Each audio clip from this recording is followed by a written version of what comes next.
ada upaya juga untuk meyakinkan bahwa Bayi Ajaib ini sebenarnya sesuatu horor yang legend banget. Karena kalau misalnya anak sekarang ditontonin film yang dulu, mungkin bukan serem, bisa aja ketawa bro. Pas udah SD tuh gue masih nonton format Betamax. Terus sempat omongan tuh di anak-anak kecil, kalau kita nggak bisa disunat kayak Bayi Ajaib, kita nggak bakal dapet sepeda nih bro. Gitu. Kira-kira kayak gitu. Itu yang paling lo ingat ya dari teman seru CGV.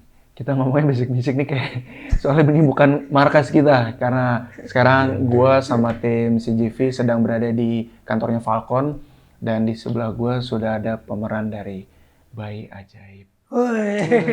Tapi bukan gue yang Bayi Ajaibnya ya? Iya benar, dari Vino G. Bastian. Pelan-pelan karena ada anak bayi bro. Oh iya benar. Oh iya benar. Ini Bang Vino di sini bukan berperan sebagai Bayi Ajaibnya teman seru CGV, tapi nanti kita tanya. Cuman ini kayak beliau lagi sambil gambar. Kita lihat nih, ntar di ending wawancara ini kita lagi dia lagi gambar apa sih sebenarnya? Bang Vino. Kerjaan dari lo nih. Gimana kabar? Sehat? Alhamdulillah. Terima kasih udah ngizinin kita main-main ke kantornya Falcon. Keren loh, kantornya Falcon depannya udah Bayi Ajaib banget pokoknya. Iya, Bayi Ajaib banget. Bukan kantor gue juga sih sebenarnya ya. Iya. Punyanya Pak Nafir. Pertanyaan pertama, seperti biasa di CGV tuh kita pertanyaannya nggak pernah template Bang Vino. Tapi selalu sama. Tapi selalu sama. Lu waktu dikabarin, Vin main Bayi Ajaib ya, lagi di mana, lagi ngapain? Ingat gak? Itu di rumah tuh, gue lagi di rumah. Jadi sebenarnya kan Bayi Ajaib ini rumornya tuh udah mau dibuat, tapi dengan PH yang berbeda-beda tuh. Dari dulu banget. Syuting horor mau nggak sama Falcon? Falcon bikin horor sejak kapan gitu kan? Enggak nih baru ininya Falcon Black sekarang. Bayi Ajaib. Bayi Ajaib yang mana nih? Yang zaman dulu 1982. Iya, ternyata udah dibeli sama Falcon. Gue bilang, gue mau deh. Sutradara siapa? Mas Rako. Habis itu gue minta kirimin skripnya kan. Pas gue baca skripnya, ini ceritanya sebetulnya nggak jauh beda sama yang versi originalnya. Tapi secara karakter, secara plotnya tuh lebih detail lah, lebih lengkap. Gitu. Karena ya dengan teknologi yang sekarang juga pasti lebih bisa dikembangin. Bener.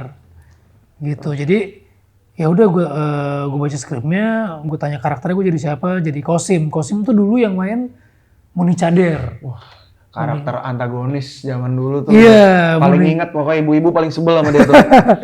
Muni Cader. Jadi Kosim. Terus apa namanya, ada Tendysi Ratasari, ada Adipati Dolken. Terus skripnya gue baca habis, ternyata nih seru sih, menarik. Paling enggak ini bisa menjadi sebuah tribute gitu loh, penghormatan untuk film yang original. Film yang lama. Ya. Gitu. Berarti respon lo waktu di WhatsApp sama manajer lo itu lo excited ya sama projectnya? Excited banget. Karena lo nonton berarti yang gue yang pertama nonton, cuman gue memang pengen lihat dulu skripnya. Karena kan gue udah agak lupa kan. Terus kalau misalnya mau nyari lagi pun juga udah susah. Ternyata ada di library-nya Klik Film yang punya Falcon juga. Akhirnya lo tonton ulang tuh? Enggak, gue nggak tonton ulang. Gue lebih baca skripnya. Karena kalau misalnya lo baca skripnya lo jadi memori lo terbangun lagi kan. Oh ya udah nih, oke nih. Dan memang Bayi Ajaib ini menurut gue salah satu horror legend di Indonesia yang punya karakter tuh paling ikonik. Gitu. Si bayinya yang berkepala. Memori lo yang paling lo ingat dari film yang originalnya apa Bang? Yang paling gue ingat sebetulnya adegan sunat yang mau sunat yang nggak bisa tuh. Yang anak kecil nggak mempan di sunat. Iya benar. Terus itu tuh yang paling itu tuh, karena kan waktu gue nonton, gue nggak nontonnya nggak tahun 82 ya, cuman pas udah SD tuh gue masih nonton format Betamax. Terus sempat omongan tuh di anak-anak kecil, kalau kita nggak bisa disunat kayak Bayi Ajaib, kita nggak bakal dapet sepeda nih bro. Gitu. Kira-kira kayak gitu. Itu yang paling lo ingat ya dari yang. Berarti tadi kan lo udah sempat mention gitu, gue juga nambahin teknologi sekarang tuh akan lebih bisa memaksimalkan si yang originalnya. Iya. Berarti kalau gue tanya pembedanya apa, berarti lebih detail ya ceritanya ya? Ceritanya lebih detail, terus apa namanya, karakternya juga lebih dibangun, masing-masing karakternya. Ya secara teknis pastinya lebih mumpuni dibanding yang dulu gitu Ya, kan. Tapi memang kita secara struktur sebenarnya hampir sama sih, 80% tuh sama. ya. Ada plot yang kita bangun lagi, ada penajaman karakter, dan yang paling penting sebenarnya tetap harus ada sesuatu yang baru sih. Maksudnya nggak plak ketiplak sama gitu. Harus ada sesuatu yang baru yang bikin orang penasaran juga apa sih yang barunya ini gitu. Karena kan secara setannya udah cuman dia doang. Si Bayi Ajaib ini gitu kan. Nggak mungkin ada horor lain lagi gitu. Maksudnya secara plot tuh udah kebaca gitu. Udah kebaca, cuman pasti ada apa wow effect-nya. Iya, apa yang harus kita bikin biar penonton tuh tetap menunggu film ini dan apa namanya orang-orang yang nonton pada zaman dulunya bisa nostalgia lagi sama si Bayi Ajaib ini. Bener lagi. Gitu. Gambarnya ini sekarang kalau boleh gue bocorin ini masih badan.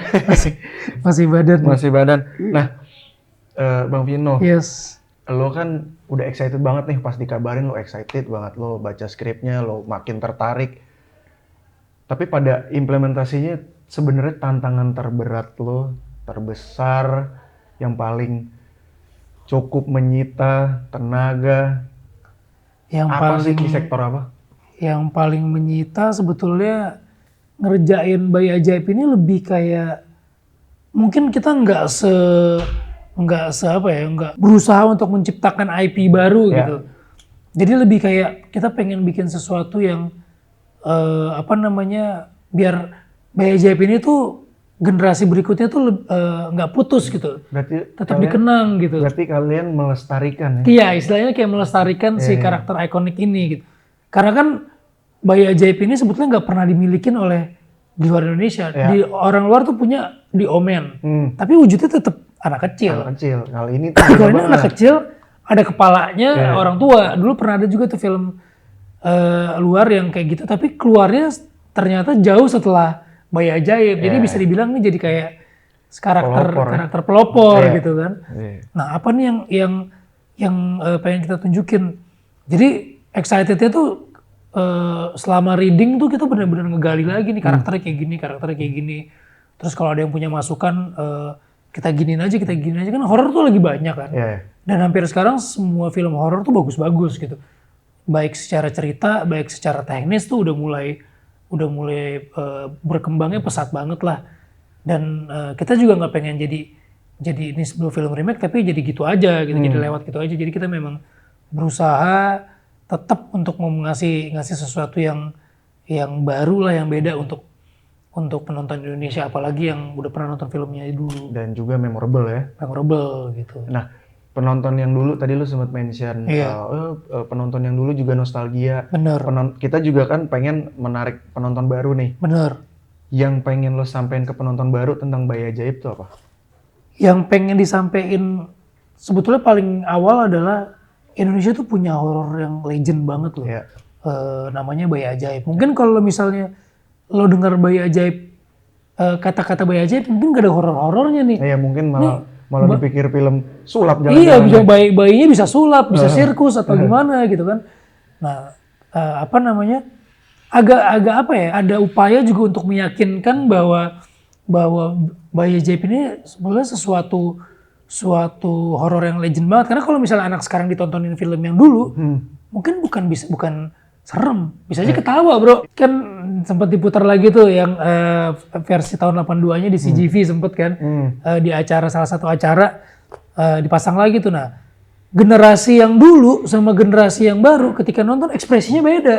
Kalau yang dulu tuh masih terbawa traumatis waktu zaman dulu. Wah, ini dulu pas adegan ini gue serem banget. Anak-anak yang sekarang karena teknologi horor udah makin maju, cekikikan bro. Jadi ini kayak horor itu udah lebih kayak cult gitu. Film cult. Jadinya itu sih yang serunya harus kita apain. Tapi kalau gue ngelihat dari filmnya setelah jadi, kita ngambil dua-duanya nih. Jadi unsur horornya tetap ada, terornya tetap ada. Tapi unsur cultnya yang kadang-kadang kita ngelihat ini serem tapi jadinya kayak begini ya. Iya, iya. Antara komedi apa serem atau ya jadinya ajaib gitu. Jadi ajaib. Itu kayaknya tetap mau ditampilin sama Mas Rako gitu. Jadi Tetap ditebelin gitu tetap ya. ditebelin. Jadi mungkin kalau dibilang horor ya horor, tapi purely horor mungkin enggak. Jadi lebih kayak ke ada thrillernya sama ada unsur cultnya gitu di film Jadi Bayi memang Ajaibnya 2003 pengen ini. pengen nggak pengen beralih terlalu jauh dari yang Iya, original. iya gitu. Wah, seru banget. Seru. Gambarnya udah mau selesai. Gambarnya Gue mau nutup dengan pertanyaan, apa satu hal yang lu pelajarin dari dulu, Heeh. terus lu pakai di Bayi Ajaib? Apa gitu, apalah gitu. Pelajaran yang dari dulu gitu lo asah. Untuk di Bayi Ajaib aja Iya, apa untuk untuk di khusus Bayi Bayi Ajaib nih? Kalau untuk di Bayi Ajaib sih pasti gini, karakter apapun, mau itu karakter remake, karakter baru, biopik, gue tuh harus nggak boleh underestimate sama karakter itu gitu. Jadi sekecil apapun karakter yang dipercayain ke gue gitu, itu pasti gue ulik banget gitu, gue ulik. Masalah nanti sejauh mana ininya pasti ada sutradara yang akan tetap bikin gue di track. Nah kayak di Bayi Ajaib ini, memang gue udah nonton film aslinya, tapi ketika dapat skrip ini gue nggak pengen gue nggak pengen nonton film itu lagi, biar seperti gue bilang tadi, penonton mendapatkan kosim yang sama, tapi dengan rasa yang baru. Berarti lu nggak ngikutin mannerism secara Si Muni Cadar enggak gitu, karena Muni Cadar adalah sudah menciptakan kosim yang luar biasa gitu. Nah gue pengen menciptakan kosim versi gue aja gitu, walaupun secara bentuk tetap ada kumisnya, karena itu yang menarik gitu. Dan apalagi Bayi Ajaib ini juga unik karena biasanya kan kalau film sebuah film remake itu biasanya di remake tahunnya tuh agak dimudain. 1982 dimudahin jadi tahun 90-an. Nah justru ini tahun 1982 remake-nya kita mundurin ke tahun 1900-an awal. Jadi ada lebih apa ya, lebih klasik ya. Lebih klasik lagi dari yang film originalnya. Nah, dari keklasikan ini apa yang bisa gue tawarin gitu? Mungkin dari gaya bicaranya, dari gesturnya, dari apa namanya production desainnya memang udah beda pasti kan. Tapi gimana cara gue memanfaatkan properti itu aja gitu. Dan ketika kemarin ada beberapa yang nonton dari kalangan lama gitu yang nonton, mereka cukup merasakan perbedaan itu. Sama tapi apa yang beda ya gitu. Emang ada pertanyaan itu. Ada pertanyaan itu, sama apa yang beda ya, dan kok kayaknya masih banyak yang disimpan nih di filmnya nih.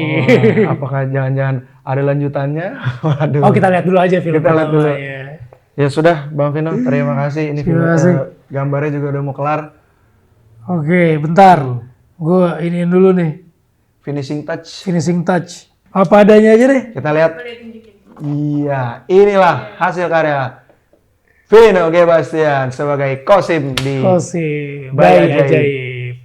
Ini Bayi Ajaib versi gambar gue nggak bisa gambar nih. Mirip ya. Thank you banget bro. Halo teman seru CGV, gue Vino G. Bastian. Gue mau ngajak teman-teman semua untuk nonton film Bayi Ajaib di CGV, di seluruh CGV Indonesia mulai tanggal 19 Januari 2023. Ingat, jangan nonton sendirian, oke?